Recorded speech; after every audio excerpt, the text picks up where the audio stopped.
ఓం మహాగణాధిపతయే నమః. ఓం గురుభ్యో నమః. ఓం శ్రీమాత్రే నమః. పరమేశ్వర స్వరూపమైనటువంటి జ్యోతిష, వాస్తు మరియు ఇతర అనేకమైనటువంటి శాస్త్రములను మనకు అందించినటువంటి మహర్షులకి నమస్కారం.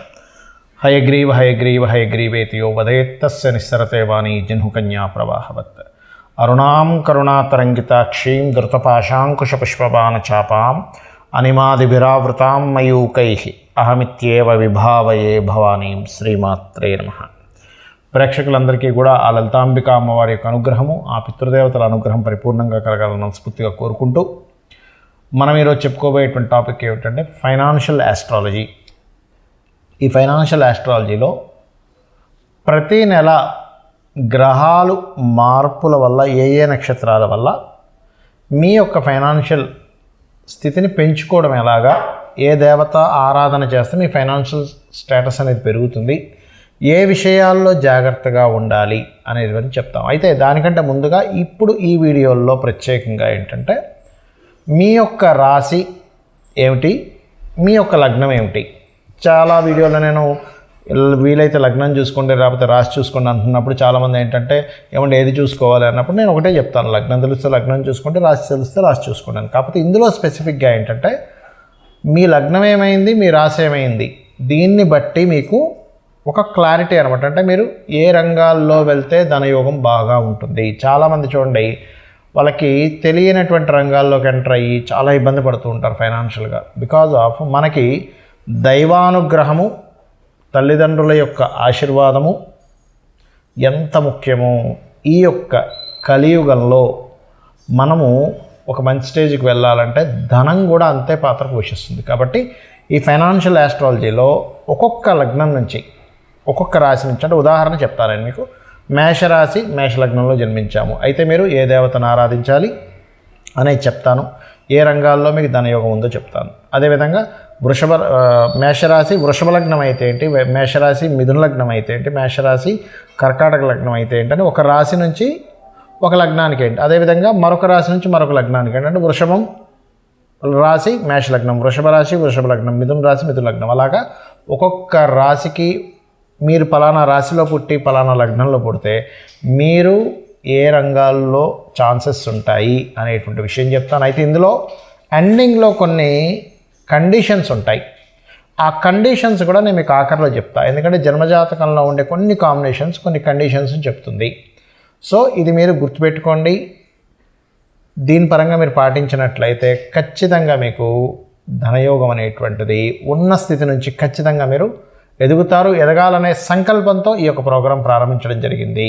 కర్కాటక రాశి వారికి 12 లగ్నాల్లో పుడితే ఈ వేటి ద్వారా ధనయోగం ఉంటుంది, ఏ దేవత ఆరాధన చేసుకోవాలో చెప్తాను. అయితే ఇందులో మీకు బిజినెస్ యోగం ఉంటే బిజినెస్ మూలంగా ధనయోగం, బిజినెస్ మూలంగా ధనయోగం మీ జాతకంలో బిజినెస్లు చేసుకోవచ్చు నేను చెప్పబోయే సెక్టార్స్.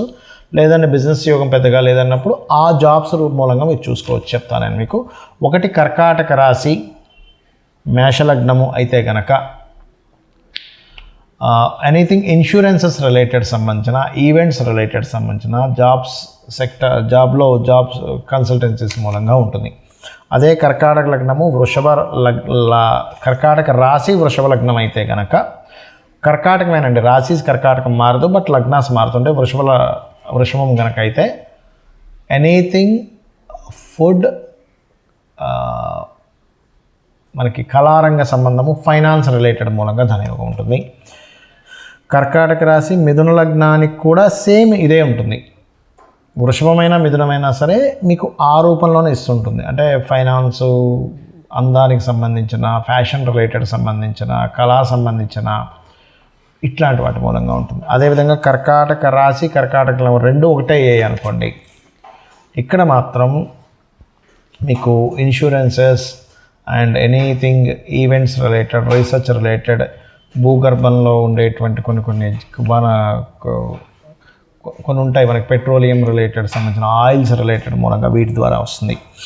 అదేవిధంగా కర్కాటక రాశి సింహలగ్నం అనుకోండి, ఇక్కడ మాత్రం మీకు కార్స్ వెహికల్స్ డీల్స్ చేస్తుంటారు మీడియేటింగ్గా ఉండి, లేకపోతే కార్స్ వెహికల్స్ ఏదైనా నడిపించడం, అంటే ఎవరికైనా అమ్మడం కొనడం లాంటివి, లేకపోతే కన్స్ట్రక్షన్ రిలేటెడ్, లేదా కన్స్ట్రక్షన్ అయినటువంటి గృహాలను మధ్యలో పెట్టి అమ్మించడము, ఎనీథింగ్ మీకు వాహనాలు, గృహాలు, వీటికి సంబంధించినవి, కళారంగ సంబంధించిన వీటి మూలంగా వస్తుంది. అదే కర్కాటక రాశి కన్యాలగ్నం కనుక అయితే గృహోపకరణాల మూలంగా ధనయోగం ఉంటుంది.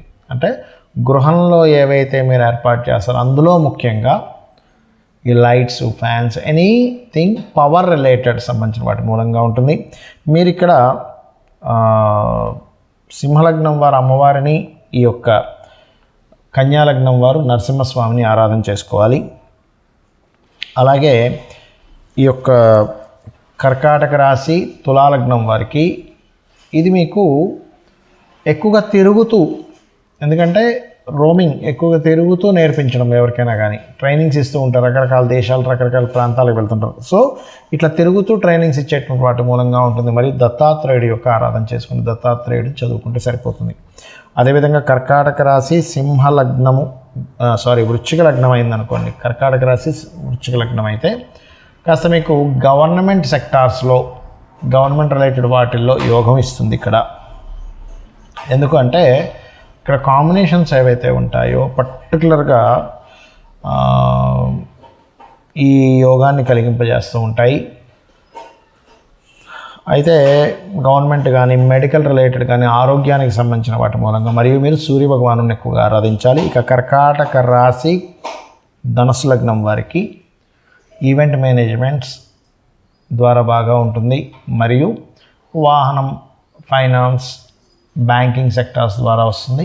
మరియు మీరు లలిత అమ్మవారి యొక్క స్తోత్ర పఠనం చేయండి. అదేవిధంగా కర్కాటక రాశి మకర లగ్నం వారికి ఇది బయట దేశాల్లో ఏదైనా banking sectors or teaching related, training related, బయట దేశాలకు వెళ్ళి కొంతమంది ఇక్కడున్న బ్రాహ్మణులు కొంతమంది బయట దేశాలకు వెళ్ళి ఉద్యోగాలు చేస్తుంటారు ఆలయాల్లో, వాళ్ళ పౌరహిత్య రిలేటెడ్ మూలంగా ఉంటుంది. అదేవిధంగా కర్కాటక రాశి కుంభలగ్నం కనుక అయిందనుకోండి, ఇది జాబ్ పాయింట్ ఆఫ్ వ్యూలో తీసుకుంటే కనుక ఎనీ సెక్యూరిటీ, పోలీస్, మిలిటరీ ఇట్లాంటివి, అదే ఒకవేళ గవర్నమెంట్ జాబ్స్ యోగం ఉంటే కనుక మీకు, లేదు అంటే ఇట్స్ వెరీ క్లియర్ బిజినెస్ లైన్స్లో మీకు బిజినెస్ యోగం ఉందంటే మీరు గృహోపకరణాలు ఇట్లాంటి వాటి మూలంగా ధనయోగం ఉంటుంది. అంటే అందులో ముఖ్యంగా ఎలక్ట్రికల్ రిలేటెడ్, పవర్ రిలేటెడ్, ఆ జనరేటర్స్ కావచ్చు, ఇన్వర్టర్స్ కావచ్చు, ఇవి కూడా పవర్ రిలేటెడ్ వస్తుంది. అంటే పవర్ రిలేటెడ్ అని గుర్తుపెట్టుకోండి. అదే కర్కాటక రాశి ధనుర్లగ్నం వారికి, మీనలగ్నం వారికి, కర్కాటక రాశి మీనలగ్నం వారికి ఇది కన్స్ట్రక్షన్ రిలేటెడ్, వాహన సంబంధమైన, ఎనీ కళా సంబంధించిన నేర్పించే వాటి మూలంగా, ఎనీ ఆర్ట్స్ బేస్ సంబంధించిన వాటిలో మీకు యోగం ఉంటుంది. మరియు మీరు చేయవలసింది లలిత అమ్మవారి యొక్క ఆరాధన చేయండి. మీకు ఇక్కడ కొన్ని కండిషన్స్ చెప్తాను అన్నాను. ఏమిటది అంటే, ఒకటి, మీ జన్మ జాతకంలో ధనయోగాన్ని ఇచ్చే ప్లానెట్ ఏదైనా బాగా డిస్టర్బ్ అయితే అది చూసుకొని దానికి సంబంధించిన రెమెడీ కూడా చేసుకోండి, ఒకటి. రెండవది, మీ జాతకంలో ఏదైనా బలమైన ప్లానెట్ అంటే మనకు మొత్తం నవగ్రహాల్లో 2 ఛాయాగ్రహాలు, మిగతా నవగ్రహాలు ఏదైనా బలంగా మంచి ఎగ్జాల్టెడ్ ప్లానెట్ ఏదైనా ధనయోగాన్ని ఇస్తుంటే అది ఇంకా బాగా ధనాన్ని ఇస్తుంది. ఇది బాగా గుర్తుపెట్టుకోండి. అలాగే మహాదశ ఈజ్ మోస్ట్ ఇంపార్టెంట్.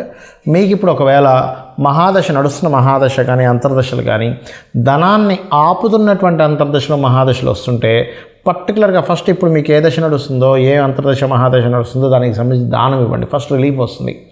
అలాగే మరొకటి ఏంటంటే, ఇక్కడ గోచారంలో ఏదైనా కేతు ఏమైనా సంచరిస్తున్నాడు అనేటువంటి చాలా ముఖ్యంగా చూసుకోవాలి. ఇది చూసుకుని ముఖ్యంగా ఇప్పుడున్నటువంటి కండిషన్లో, ఇప్పుడు గోచారంలో ఉండేటువంటి గ్రహాల్లో ముఖ్యంగా మీకు ఎవరికైనా ధనం అర్థం కాని స్థితిలో ఉన్నామండి అన్నప్పుడు నవగ్రహాల్లో రాహుకేతు గ్రహాల దగ్గర దీపారాధన చేయండి, ఖచ్చితంగా ఫ్రీ అవుతుంది. దీంతోపాటు లలితా సహస్రనామాలలో ఓం సంపత్కరీ సమారూఢ సింధుర వ్రజసేవితాయ నమః అనే నామం చేసుకోవచ్చు. లేదా ఓం ధర్మాధార ధనాధ్యక్ష ధనధాన్య వివర్ధిని అనే నామము.